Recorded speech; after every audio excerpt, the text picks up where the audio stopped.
하나님의 말씀 야고보서 5장 13절에서 20절까지 말씀입니다. 야고보서 5장 13절에서 20절.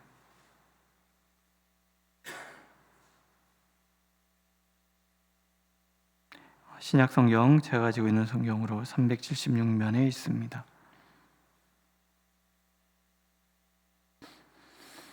우리 함께 읽겠습니다. 너희 중에 고난 당하는 자가 있느냐? 그는 기도할 것이요. 즐거워하는 자가 있느냐? 그는 찬송할지니라. 너희 중에 병든 자가 있느냐? 그는 교회의 장로들을 청할 것이요.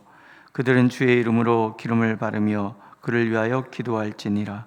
믿음의 기도는 병든 자를 구원하리니 주께서 그를 일으키시리라. 혹시 죄를 범하였을지라도 사하심을 받으리라. 그러므로 너희 죄를 서로 고백하며 병이 낫기를 위하여 서로 기도하라. 의인의 간구는 역사하는 힘이 큼이니라. 엘리야는 우리와 성정이 같은 사람이로되 그가 비가 오지 않기를 간절히 기도한즉 3년 6개월 동안 땅에 비가 오지 아니하고 다시 기도하니 하늘이 비를 주고 땅이 열매를 맺었느니라. 내 형제들아, 너희 중에 미혹되어 진리를 떠난 자를 누가 돌아서게 하면 너희가 알 것은 죄인을 미혹된 길에서 돌아서게 하는 자가 그의 영혼을 사망에서 구원할 것이며 허다한 죄를 덮을 것임이라. 아멘. 성숙한 신앙인의 마지막 두 모습이 오늘 등장을 합니다. 하나는 기도하는 모습, 또 하나는 한 영혼의 구원을 위하여 애쓰는 모습. 이게 성숙한 신앙인의 어쩌면 마지막 도달해야 될 목표가 아닌가 그런 생각을 합니다. 너희 중에 고난당하는 자가 있느냐? 그는 기도할 것이요. 즐거워하는 자가 있느냐? 그는 찬송할지니라. 이렇게 말씀하시지요. 고난과 즐거움, 그 다음에 기도와 찬송이 같이 병행구절로 나와 있습니다. 우리가 이런 생각을 하죠. 고난과 즐거움이 별개의 것이 아니다라는 거죠. 우리는 아무나 기도하지 않습니다. 내가 정말 연약함을 깨달았을 때 우리는 하나님의 도우심을 구하죠. 내가 강할 때는 하나님의 필요치가 않아요. 그런데 내가 정말 연약함에 빠졌을 때, 내 힘으로 어찌할지 모른다고 느낄 때 우리는 하나님을 의지하게 되죠. 그걸 우리는 기도다라고 얘기를 해요. 그런데 우리가 어찌할 바 모르는 상황 때문에, 나의 연약함을 깨달았기 때문에 하나님 앞에 기도를 시작하면 우리는 우리의 기도 가운데 함께 하시는 하나님을 만나는 거죠. 고난이라고 생각했던 그것조차도 하나님의 안에서는 아무것도 아니며, 하나님께 기도했을 때 그 문제를 친히 담당하시고 해결하시는 하나님을 만나요. 그때 우리 마음에 찾아오는 것이 즐거움인 거죠. 즐거움은 찬송으로 발전을 해요. 우리가 시편을 보면은 좋았을 때 찬송 부르는 사람 이야기뿐만이 아니라 정말 고난을 지나간 사람들의 찬송이 나와요. 우리가 찬양 중에서 감동되는 것은 다른 거 아니죠. 즐거울 때 막 즐겁게 찬송하는 것도 굉장히 우리에게 감동을 주지만, 우리 마음을 만져주는 것은 깊은 어둠을 지나갔던 사람이 하나님을 만남으로 그 하나님의 만난 감격을 찬양했을 때 우리는 깊은 감동이 오잖아요. 그렇지 않습니까? 은혜라는 찬양도 그렇잖아요. 평소에 느끼지 못했던 것들이 하나님을 만나고 나니까 이게 다 은혜였구나. 우리가 코로나 시절을 지나가면서 사람들이 많은 이야기가 있어요. 사람들을 만나서 수다 떠는 것이 이렇게 복이었거늘, 우리가 모일 수 있다는 것이 이렇게 복이었거늘, 아무데나 갈 수 있다는 것이 이렇게 복이었거늘, 우리 그런 생각하지 않아요? 그러니까 무엇인가 내가 어려웠을 때 하나님께 기도하고 기도하는 과정에 만난 그 하나님은 내 속에 깊은 감동을 줘요. 그것은 이 파급 효과가 있어서 다른 사람들의 마음도 움직이는 거죠. 고난은 기도를 낳고, 기도는 즐거움을 낳고, 즐거움은 찬송을 낳는 거예요. 이게 반대로 갈 수도 있어요. 우리가 평소에 찬송을 많이 부르면 그 찬송이 나로 하여금 즐거움을 주고, 즐거움은 고난 가운데도 기도하게 하고, 기도는 고난을 이겨내게 하는 거죠. 제 취미가 요즘은 목이 아파서 잘 못하는데 피아노 앞에 앉아서 한 손으로 치는 그냥 음만 누르는 피아노 가지고 찬송가 1장에서부터 맨 마지막까지 이렇게 계속 불러가는 거예요. 모르는 찬송도 부르고 아는 찬송도 부르고, 그러다 보면은 찬송 가사가 내 마음을 확 파고들고 나도 모르게 울컥 눈물도 나고 하나님께 감사도 되고, 그래서 기도하고 또 기뻐하고 힘을 얻고 그렇거든요. 찬송은 그런 힘이 있는 거예요. 그러니까 기도는 곡조 있는, 찬송은 곡조 있는 기도라는 말 자체가 사실 이런 것들을 염두에 둔 것이 아닐까, 그런 생각이 들어요. 오늘도 하나님, 우리가 기도하기를 원하세요. 그리고 우리가 기도하게 되면은 어떤 고난도 찬송으로 바꾸시는 하나님을 만나게 되리라 약속하고 계시는 거예요. 그래서 고난 당한 자가 있느냐? 기도할 것이요. 그러면 찬송케 하시는 하나님을 만나게 되고 그분을 찬송하게 될 것이다, 그런 얘기죠. 또 병든 자가 있느냐? 장로들을 청할 것이요, 그들은 주의 이름으로 기름을 바르며 그를 위하여 기도할지니라. 믿음의 기도는 병든 자를 구원할 것이다. 이 믿음의 사람의 기도, 믿음의 기도가 얼마나 위대한가 하는 이야기를 우리에게 들려주는 거죠. 우리 중에 이러저러한 환난 가운데 있을 때에 나 혼자 감당이 안 돼요. 누군가 기도가 필요하죠. 우리 그런 누군가 기도하는 찬양 혹시 아시죠? 마음이 지쳐서 기도할 수 없고 눈물이 빗물처럼 흘러내릴 때 누군가 날 위하여 기도하네. 누군가 나를 위하여 기도하는 것이 얼마나 아름답습니까? 어떤 친구가 그래요. 사람들이 자신에 대해서 응답을 받고 이런저런 얘기하는 것이 되게 기분 나쁘대요. 하나님 왜 나한테 얘기해 주고 그 사람한테 얘기해? 그런 얘기를 해요. 그래서 그 사람이 기도하고 있으니까. 그렇잖아요? 내가 누군가를 위해서 기도하면 그 사람을 위해서 기도하는 것에 하나님은 나한테 답을 주시는 거 아니겠어요? 그죠? 가서 전할 수도 있는 거. 그럼 네가 기도해. 그러면은 하나님이 너한테 응답하시겠지. 그렇지 않습니까? 근데 보십시오. 우리가 나 혼자서 기도하지 못할 때가 있단 말이에요.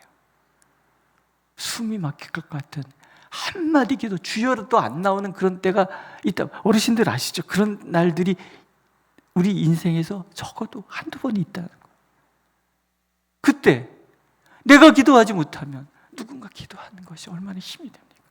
어머니의 기도가 힘이 있고, 아빠의 기도가 힘이 있고, 친구의 기도가 힘이 있고, 교회 기도하시는 권사님의 기도, 장로님들의 그 기도가 얼마나 나를 너무 지쳐서 하는데 문득 찾아서 내가 너희 왜 기도하고 있잖아, 힘내, 이겨낼 수 있어. 그 말 한마디가 얼마나 위로가 됩니까? 병든 자가 있느냐? 장로들을 청해서 기도하라. 장로들이라는 것은 다른 것이 아니잖아요. 신앙의 영적 지도자로서 나를 위해서 기도하시는 그분은 찾아가서 저 어려워요. 우리가 환난 중에서 가장 어려운 것이 병든 거 아닐까요? 나 이거 어쩔 수 없어요. 기도해 주세요. 믿음의 기도는 병든 자를 일으킨다. 혹시 죄로 인해서 그 병이 찾아왔을지라도 하나님이 그 믿음의 사람의 기도를 통해서 용서해 주신다. 그럼 이런 생각이 한번 들죠. 그럼 얼마만한 기도가 믿음의 기도일까? 어떤 기도가 믿음의 기도일까? 예수님이 이렇게 얘기하셨어요. 너희 중에 한 겨자씨만한 믿음만 있으면. 근데 이것이 크기가 아니라는 것을 이어지는 말씀이에요. 작은 것이로되 자라면 나무가 되어 새들이 깃드니라. 겨자씨는 아주 작은 거예요. 이게 정량화된 것이라 그러면 믿음의 크기는 겨자씨만한 믿음이 요만큼만 있어도 돼라고 이거 말할 수 있지만, 그러나 이 말씀에는 정량화된 기도를 얘기하는 것이 아니죠. 믿음의 기도는 생명 있는 기도예요. 뭐가 생명 있는 기도? 하나님의 살아계심과 그분이 내 기도를 듣고 계신다는 믿음이 있다면 그 생명력 있는 기도, 아주 작은 것이로되 그것은 자란다는 거예요. 자라서 영향력을 끼치게 된다는 거예요. 형식적인 기도는 죽은 기도예요. 남을 의식하는 기도도 있잖아요. 우리가 그 대표 기도 하실 때 조심하셔야 돼요. 이 기도를 남을 의식해서 준비를 하게 되면 우리 시험 들어요. 부담스럽지요. 그러나 정말 하나님이 내 기도를 들어주신다 그러면 이게 뭐 두서없으면 어때요? 흥얼흥얼하면 어때요? 내 기도를 들어주시는 하나님. 그래서 저는 대표 기도를 사모하셨으면 좋겠어요. 내가 대표로 우리 교회를 위해서 기도하는 시간이잖아요. 나의 겨자씨만한 믿음, 흥얼흥얼하는 기도라도 들으시는 하나님, 그 하나님에 대한 믿음의 기도를 드린다 그러면 그분 한 사람의 기도로 인해 교회가 달라진단 말이죠. 얼마나 멋있어요. 나 한 사람의 기도가 교회를 바꾸는데, 사람을 바꾸는데. 그러니까 믿음의 기도는 겨자씨만하다 할지라도 생명력이 있다며 하나님의 살아계심과 그분이 내 기도를 듣고 계신다는 그 믿음만 있다 그러면 이 기도가 얼마나 중요한 거야. 기도가 대표 기도가 어려운 거는요, 남을 생각해서 그래요. 남을 생각하는 기도는 믿음의 기도가 아니에요. 이거 뭐 안 적어서 하면 어때요?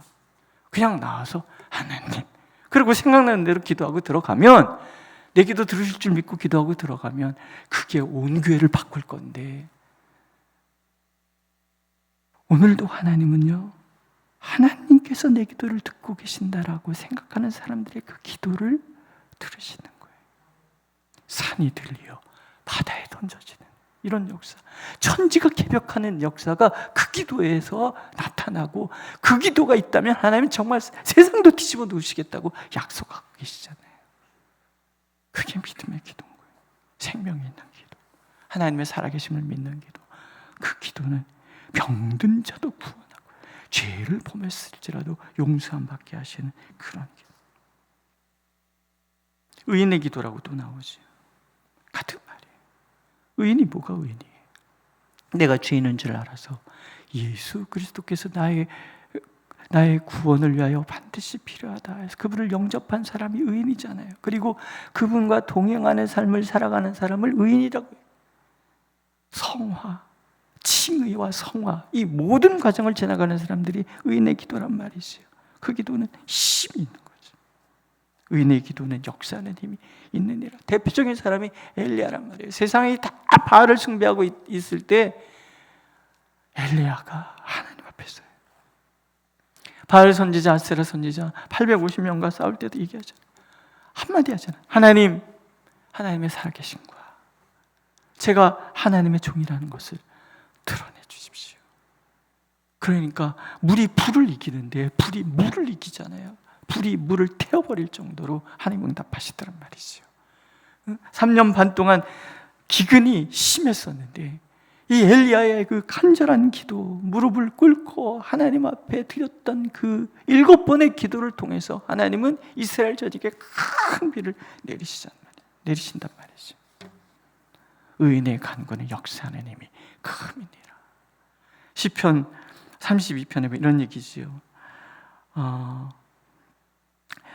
내가 이르기를 내 허물을 여호와께 자복하리라 하고 주께 내 죄를 아뢰고 내 죄악을 숨기지 아니하였더니 곧 주께서 내 죄악을 사하는 의인이란 얘기죠.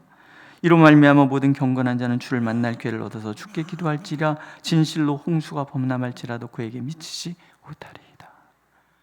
내가 하나님의 자녀됨의 확신을 가지고 나의 죄성을 하나님 앞에 낱낱이 내려놓으면서 하나님의 도움을 구하는 사람은 그 기도, 하나님은 홍수가 범람할지라도 그 사람은 지키신다.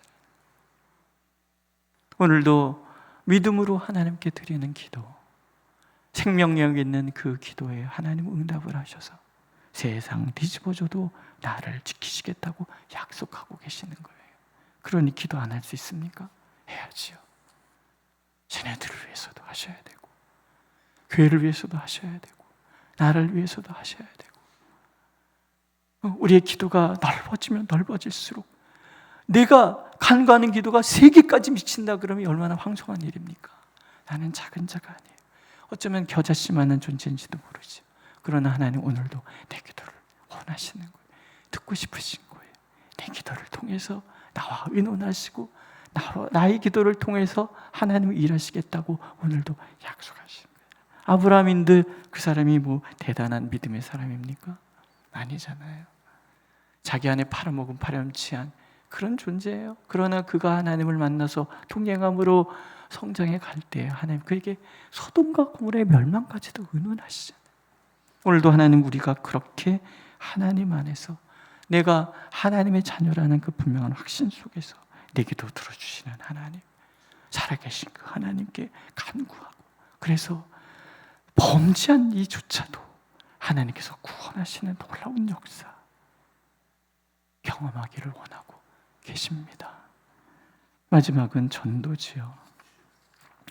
내 형제들아 너희 중에 미혹되어 진리를 떠난 자를 누가 돌아서게 하며 그 영혼을 사망에서 구원할 것이며 허다한 죄를 덮을 것입니다.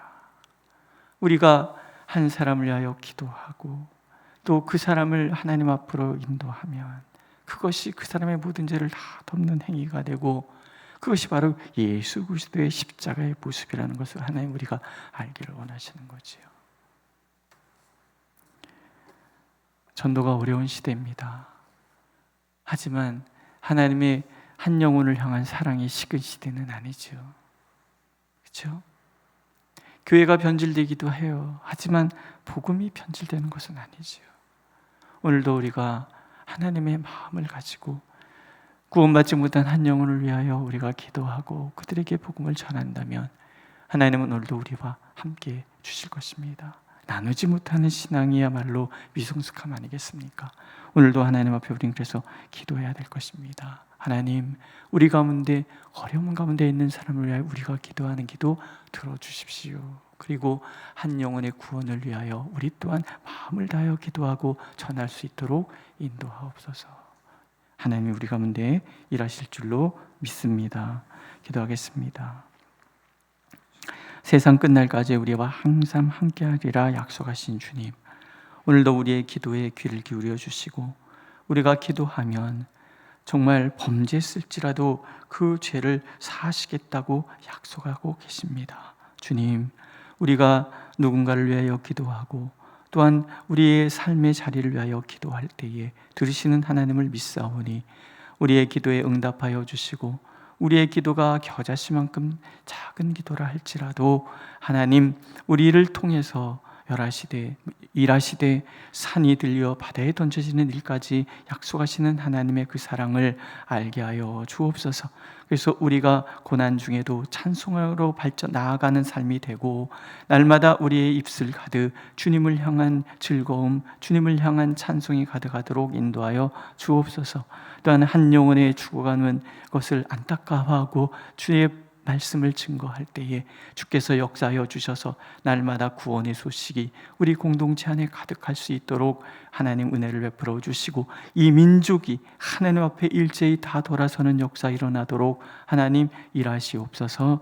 예수님의 이름으로 기도드렸습니다. 아멘. 하늘에 계신 우리 아버지, 아버지의 이름을 거룩하게 하시며 아버지의 나라가 오게 하시며 아버지의 뜻이 하늘에서와 같이 땅에서도 이루어지게 하소서.